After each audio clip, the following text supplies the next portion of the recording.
Sa isang mainit na hapon, naglalakad ang isang lalaki mula sa Jerusalem papuntang Jericho. Marunong siya ngunit hindi niya alam ang panganib na naghihintay sa kanya sa daan. Ninakawan at sinaktan nila ang lalaki.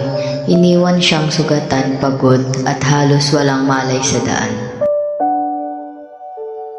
May isang babaeng dumaan, ngunit tinignan niya lang ito.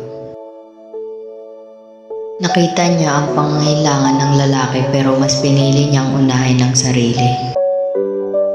Nung tumagal na, may isang Samaritano na dumating at tinulungan ang lalaking ito.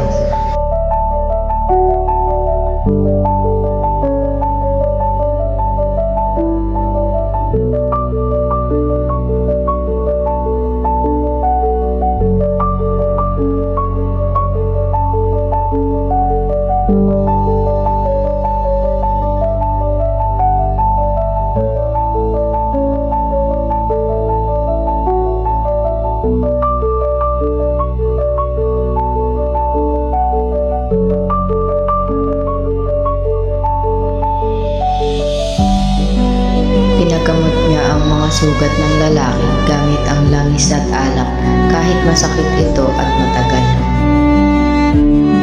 Maraming dumaan sa daan, may nakakita pero umiwas, may nakarinig pero nagpatuloy.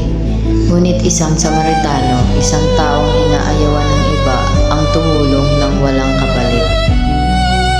Iyon ang aral ng mabuting Samaritano, magpakita ng awa, maging handang tumulong at maging ilaw sa iba.